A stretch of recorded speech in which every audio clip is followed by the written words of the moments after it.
నమస్తే, నేను సిరి. అల్లు అర్జున్ అంటే పుష్ప ముందు వరకు అల్లు అర్జున్ ఒకలాగా ఉంటే, పుష్ప తర్వాత అల్లు అర్జున్ గ్రాఫ్ కానీ కెరీర్ కానీ ఒక హైట్కి రీచ్ అయిందనే చెప్పుకోవాలి. అయితే ఇక్కడ సౌత్ ఇండస్ట్రీలో చూసుకుంటే అల్లు అర్జున్ గారికి చాలామంది ఫ్యాన్ బేస్ ఉన్నారు, ఆయన ఫ్యాన్స్ చాలామంది ఉన్నారు. అయితే ఇక్కడ చూస్తే చాలా వరకు నార్త్లోకి వెళ్ళిన హీరోస్ అందరూ కూడా పాన్ ఇండియా స్టార్స్, అది కూడా రాజమౌళి గారి సినిమా త్రూ అక్కడ వాళ్ళు ఫ్యాన్స్ని అయితే క్రియేట్ చేసుకున్నారు. ఇక్కడ అల్లు అర్జున్ గారిని చూసుకుంటే బాహుబలి తర్వాత అంటే రాజమౌళి గారి సినిమాల తర్వాత పేరు వినిపించింది అల్లు అర్జున్ గారి పేరు మాత్రమే వినిపిస్తుంది. నార్త్లో అయితే విపరీతమైన ఫ్యాన్ బేస్ని క్రియేట్ చేసుకున్నారని ఇప్పుడైతే అక్కడ నార్త్లో మనం చూసినట్టయితే ఏదైతే ప్రీ రిలీజ్ ఈవెంట్ జరిగిందో అక్కడ అసలు భాష కూడా తెలియని ప్లేస్లో అక్కడ అంతమంది ఫ్యాన్స్ రావడం అనేది చిన్న విషయం కాదు.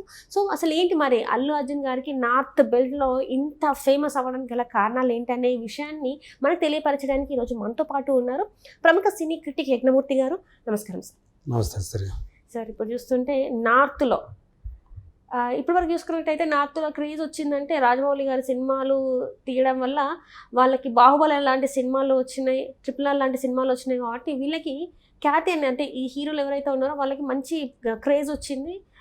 పాన్ ఇండియా లెవెల్, ఇంటర్నేషనల్ లెవెల్కి వెళ్ళినాయి సినిమాలని. కానీ ఇక్కడ చూస్తే పుష్ప అండ్ పుష్ప 2 చూసుకుంటే అల్లు అర్జున్ గారిని చూసుకుంటే కేవలం సుకుమార్ గారిది కూడా ఏంటంటే ఇక్కడ సౌత్లో చాలా మంచి పేరు ఉంది. కానీ ఒకేసారి వీళ్ళిద్దరి పేరు నార్త్ బెల్ట్లో వినిపించడం, విపరీతమైన ఫ్యాన్ బేస్. అసలు ఎలా అంటే మొన్న పాట్నాలో చూస్తే ఆ హిందీ కూడా మనకి సరిగా అర్థం కాదు. వాళ్ళ హిందీ కొంచెం డిఫరెంట్గా ఉంటుంది, హిందీ కాకపోతే కొంచెం డిఫరెంట్గా ఉంటుంది. అక్కడ సో అక్కడ ఈ అల్లు అర్జున్ గారు జెండా పాతడం అంటే అది మామూలు విషయం కాదు. ఇదంతా ఎలా జరిగిందంటారు అసలు? చెప్పాలంటే మామూలుగా the rise of Allu Arjun అని చెప్పాలి, కానీ ఇప్పుడు అలా కూడా కాదు. The rise and rise of the Allu Arjun అంటే అట్లా ఎదిగాడు అనమాట. అంటే ఒక స్టెప్పు కాదు, అనేక స్టెప్పులు అతను ఎక్కాడు. అంతా ఆల్ ఆఫ్ సడన్గా జరిగిపోయినట్టు కనిపిస్తుంది.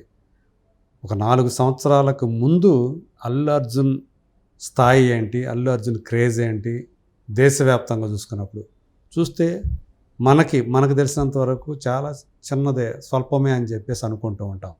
ఎందుకంటే పుష్పకి ముందు తను చేసినవన్నీ కూడా ఇక్కడ లోకల్గానే తెలుగులో మాత్రమే రిలీజ్ అయినటువంటి సినిమాలు. పుష్ప అనేది ఏదో వాళ్ళు ఊరికే గోల్డ్ మైన్స్ ఫిలిమ్స్ అనేవాళ్ళు గతంలో వాళ్ళు అనేక తెలుగు సినిమాలని, తెలుగుతో పాటు సౌత్ సినిమాలన్నింటినీ కూడా హిందీలో డబ్ చేసి వాళ్ళ యూట్యూబ్ ఛానల్ ఉంటుంది గోల్డ్ మైన్స్ ఫిలిమ్స్ అని, అందులో రిలీజ్ చేసేవాళ్ళు. వాళ్ళకు ఒక శాటిలైట్ ఛానల్ ఉంది దించాక్ టీవీ అని చెప్పి, దాంట్లో రిలీజ్ చేసేవాళ్ళు శాటిలైట్ రిలీజు. అల్లు అర్జున్, రామ్, బెల్లంకొండ శ్రీనివాస్ వీళ్ళ సినిమాలు వాళ్ళు ఎక్కువ మాస్ అప్పీల్ అంటే ఎక్కువ యాక్షన్ సినిమాలు అవి ఉన్న సినిమాలు వాళ్ళు చేసిన వాటిల్లో అవి విపరీతంగా జనం చూశారు.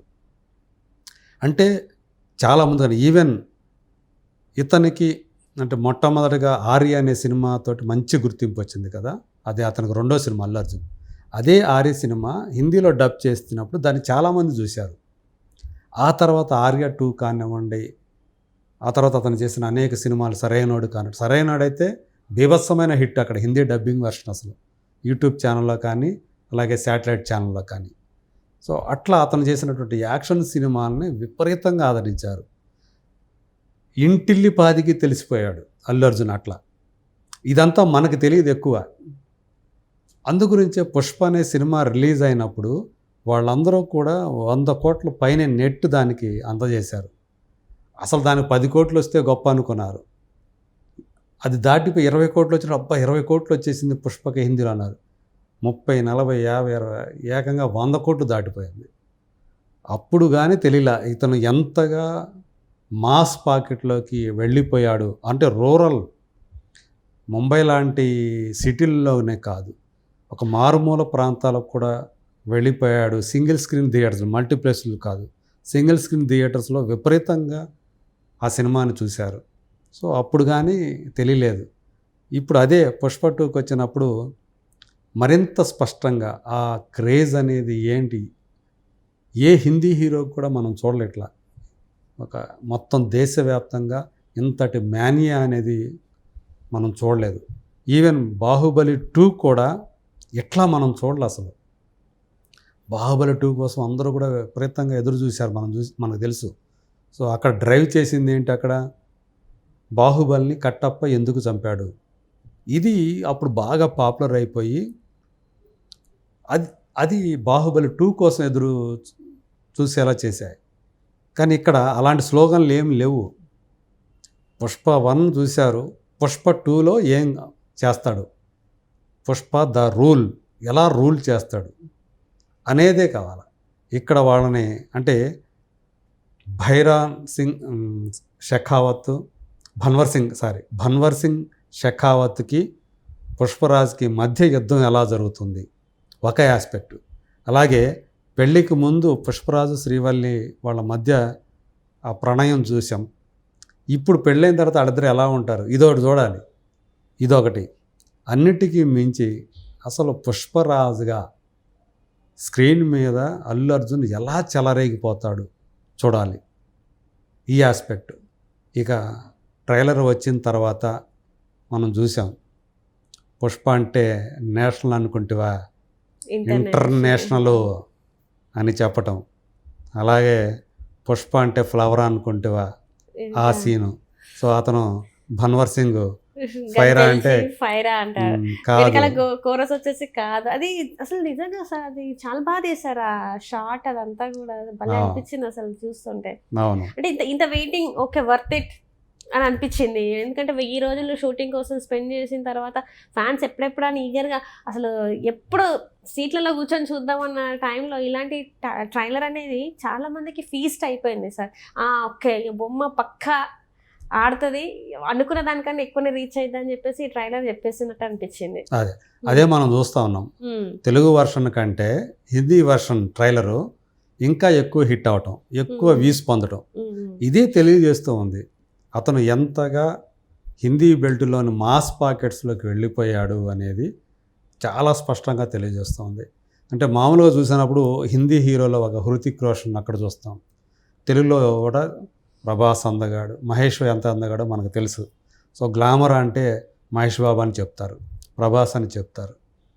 అలాగే హిందీలోకి వెళ్తే చాలామంది ఉన్నారు అక్కడ, ఒక రణబీర్ కపూర్ కానివ్వండి, ఒక హృతిక్ రోషన్ కానివ్వండి, ఇలా చాలామంది ఉన్నారు అక్కడ, పెద్ద స్టార్స్ ఉన్నారు. మామూలు ఖాన్ త్రయంతో పాటు అజయ్ దేవగన్, అక్షయ్ కుమార్ ఇలాంటి స్టార్స్ ఎంతమంది ఉన్నారు అక్కడ. ఇప్పుడు అసలు మామూలుగా అయితే మనం పెద్దగా గ్లామర్ ఉండదు, గ్లామర్గా ఉండడు అల్లు అర్జున్ అని చెప్పుకుంటాం. కానీ అలాంటి హీరోని ఈరోజు ఈ దేశం అంతా కూడా, మరీ హిందీ బెల్ట్ అంతా కూడా ఎందుకంత అతన్ని ప్రేమిస్తోంది, ఎందుకంతగా అతన్ని అభిమానిస్తోంది, నిజంగా ఇది ఒక వండర్ అనే చెప్పాలి. సాధారణంగా అంటే ఒక మిరకిల్ జరిగింది అల్లు అర్జున్ సంబంధించి అతని జీవితంలో, ఒక మిరకిల్ పుష్ప అనేది. రైట్. అంటే ఇక్కడ చూస్తే మనకి మలయాళంలో ఆయనకి ఫస్ట్ ఆర్య నుంచి వెళ్ళి స్టార్డమ్ వచ్చింది. అంటే నాన్ మలయాళీ లాగా ఒక తెలుగు ఇండస్ట్రీ నుంచి వెళ్ళి అక్కడ వెళ్ళి అక్కడ ప్రభంజనం సృష్టించారు. అక్కడ కూడా మలయాళీ కూడా చాలా మంది ఫ్యాన్స్ ఉన్నారు ఆయనకి. అండ్ అదిన తర్వాత ఆయన సినిమాలు అక్కడ ఆడడం స్టార్ట్ అయిపోయింది, అక్కడ కూడా మాట్లాడడం జరిగింది. అండ్ ఇప్పుడు చూసుకుంటే పుష్ప తర్వాత నార్త్లో అంటే ఈయన యూనివర్సల్ స్టార్ అయిపోతారేమో అనిపిస్తుంది. రేపు ఖచ్చితంగా కూడా ఆయనకి ఫ్యాన్ ఇంకా అంటే ఈ సినిమా పుష్ప 2 రిలీజ్ అయినా ఇంకా కూడా ఫ్యాన్స్ పెరిగే అవకాశం ఉన్నట్టు అనిపిస్తుంది. సో మరి ఎట్లా ఉంటుంది సార్?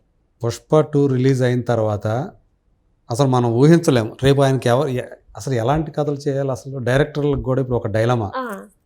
సో అతని కోసం ఎలాంటి కథ తయారు చేయాలి, ఎలాంటి క్యారెక్టర్ తయారు చేయాలి అతని కోసం, ఇది రైటర్స్కి డైరెక్టర్స్కి ఒక పెద్ద పరీక్ష అనే చెప్పాలి.